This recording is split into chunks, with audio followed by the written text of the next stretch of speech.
in and bowls. It's a short delivery. It's on leg stump though, and Holden just helps it around the corner for 4 runs down to fine leg. In comes Chappell again. That's wide and over pitched and driven beautifully by Holden for 4 runs, and it brings up his half century. This Thompson bowls, lots of flight. This is chipped in the air. Oh, wide of cover, and it seemed to be in the air for so long that he thought he'd catch it. I'm not sure he saw it. And here is Morley bowling the first ball of his spell today. Oh dear, and his Zach Chappell has dived right over the top of that one. The ball has reached the boundary now. Flight again and cuts. Oh, past second slip, a late cut. It was edged. Second slip almost fell backwards at the prospect of it. He got up, didn't he? And at which point it was like, oh, where's it going to hit me? As Morley bowls to Holden, who guides this down to the vacant third man area for 4. I'm sure he entirely meant it to go there, but he was trying to guide it out into the offside. He picks up a boundary. He moves to 68. As Morley bowls, that one is down the leg. So he's bowled him. He's bowled him down the leg side. Wow. Holden goes for 68. This next one is driven slightly over pitch from Morley. It's going to be driven for 4 by Deploy, I fancy. Harry Kame's giving chase, but the ball's going to win that race. It is a slightly shorter boundary than normal here. Here's Thompson beginning a new over. There's another appeal for leg before wicket, and the Deploy's been given. He is absolutely astonished. Thompson strikes, Deploy's failed. He's made 11 on his return to the county ground. 32 minutes he's been out there, and this one he's forward, tickling a single. Yes is the call. There's the century for Mark Stoneman. 185 for 3 Middlesex. Stoneman goes to 3 figures from 170 deliveries, and it's a quite simply brilliant knock. Here's Thompson to Higgins, and the right-hander's down the track and driving just out of reach of the left hand of Thompson. It was in the air, but it was a low, flat trajectory. This next delivery, oh, he's bowled him. Thompson's got Higgins. He went for the expansive-looking drive, and it's come back in, and it's hit middle and leg. 3 go down around the bat, and this ball's driven beautifully by Stoneman. It may have been a full bunger from Morley, that little too flat. And straight of extra cover. As Thompson's in again, and he sweeps this one out towards them. Well, it wasn't a sweep. It was a sweep, but it was a slog sweep out towards the East Midlands demolition stand for 4 runs. Lloyd bowls. Oh, he's edged and caught, and Lloyd gets his wicket. He often gets a wicket in the first over that he bowls. Davis is caught by Harry Kame at second slip. He goes for 9, and at lunch, Middlesex, with Mark Stoneman still unbeaten on 107, will be 207 for 5. As this next one is pulled into the leg side. There's a chase around the boundary here for Mitch Wagstaff that he won't get to, and De Carres begins his innings after the dot ball with a boundary. May have just bought a wicket for Derbyshire as this ball's full outside of the off stump and driven away for 4. Stoneman moves to 111. Too full and wide. But too flat a trajectory as well, I think, on this pitch. Bowls a full toss, and that's driven down the ground for 4 by De Carres. He's not going to miss out on those. This is a horrible delivery. Derbyshire could do with another one here, but that's too wide to really trouble De Carres, and it's cut away to the extra cover boundary for 4. It's a poor end to the over from Alex Thompson. Lots of flight on this, and he's bowled him. Well, middle stump's out of the ground. How did Morley get through there? I don't think Stoneman can quite work it out. He swishes away at the stumps in that. So Thompson is in. That one is driven down the ground. That's going to be 4 runs to De Carres. That's a nice shot. He moves to 19 as the ball goes over the rope now. Going down leg. Here's Thompson in again. There's a sweep shot, and this one has worked, and he's got 4 runs for it. Holman down to a very fine leg. It wasn't massively convincing, but he moves into double figures now. He's on 11. Good call by the on-field umpire, I think, as in comes Morley around the wicket. Now, was it edged? I think it was. I think he's edged that. It races away for 4 and runs the signals. Chappell again bowls to De Carres, who clips that one for 4 out towards the mid-wicket boundary. Of course, the extra pace will allow the ball to come off the bat rather quicker, and De Carres moves to 32, 268 for 6, the lead.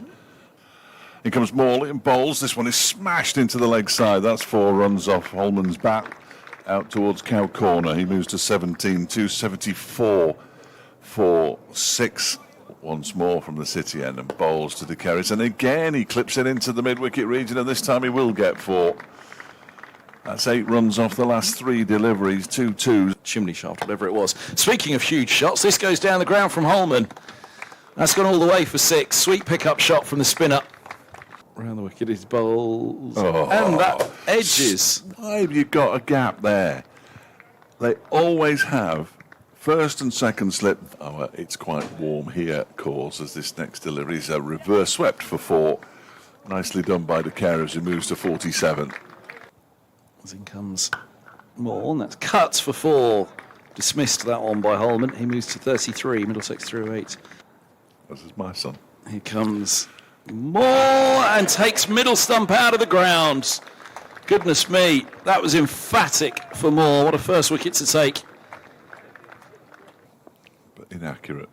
Here is Thompson beginning a new over. It's a reverse swept out towards the, well, it's the backward point region. It's turned into backward square leg, and it's 4 runs to De Caires, and it's a half century to Josh De Caires off 71 balls. Moore bowls a bouncer, which Roland Jones hammers through square leg on the hook for 4. Moore in, bowls short, and he's hooked it, he's top edged it, it's in the air, and the keeper will take the catch. He got right inside that one, Roland Jones, and back he goes. Moore bowls, and that's crunched away for 4, backward a point by Bamber. Edgily, it must be said, but you could hear off the bat there was a fair bit of bat face on it as well. Thompson is in again, and this time he's launched him out for 6 to the mid-wicket boundary. That is huge. It's gone into the car park. Bowls, and it's edged and taken by Guest. That's a brilliant catch, low to his right. He's taken it almost off the left boot of slip. As De Caires goes for the reverse sweep, and he's gone, LBW. Thumping on the pads. Off he goes, 358 it is for Middlesex. De Caires matches his first-class best, which he scored against Derbyshire. The next delivery from Roland Jones strikes the pad. Big appeal, he's out. Harry Kame's gone. The first wicket is taken in the first over. Kame goes. And Derbyshire a 0 for 1. Bowls, and it's a lovely shot down the ground for 4. Glorious that from Guests.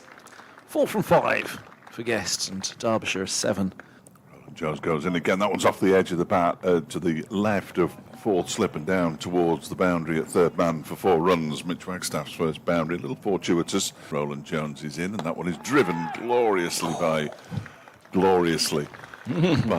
Brooke Guest for 4 runs out to the extra cover boundary. Yes, it might have been in the air for a short while, but it was a beautiful shot from Brooke Guest. Came against Afghanistan. This one struck the pad. Big appeal, and he's gone. Roland Jones has another. Guest has gone for 8. Derbyshire are 2 down already. We're only in the 5th over. Goes Roland Jones again. That one is driven gloriously by Wayne Madsen. It stops to admire the shot and then thinks, well, we might not reach the boundary. It has actually reached the boundary now. It didn't exactly race there. Here's Higgins around the wicket. He bowls, and that's clattered away through the covers for 4. Lovely drive by the left-handed Wagstaff. And Higgins bowls, a cry of catch as that's edged backward a point for 4 more. It was somewhere between an attempted. Here's Higgins, and this is worked square of the wicket on the leg side nicely by Madsen, and that's 4 more. Middlesex on the attack, so runs coming quickly. Roland Jones goes into bowl to Wayne Madsen again, who cracks that one away for 4 out to the extra cover boundary. It's a very fine counter-attack by Madsen and Wagstaff. He's in again to bowl to Madsen, who drives down the ground this time. Has that got the legs to get all the way to the boundary? Ethan Bamber is chasing and chasing and chasing. The ball is going to get to the rope now. Roland Jones in and bowls to Madsen, who drives for 4 more. Out towards the extra cover boundary this time. And he moves to 23, 58 for 2. The same here as De Caires bowls, and that's swept aerially for a moment backward a square on the leg side, and 4 runs it is. Up to the stumps, bowls, and that's slapped over mid-wicket by Wagstaff, and it's 4 runs. First division as Bamber is into bowl to Madsen, who plays this rather awkwardly, but it's going to get 4 runs for it down to the vacant 3rd man area. It was sort of in the air and almost being tucked up. Comes in, he bowls, and he's got him. Would you believe it? The googly picks up the left-handed Wagstaff. Second ball of his second over, Holman. He strikes. 1 for 1 he has. Wagstaff goes for 27. The partnership of 58 is broken.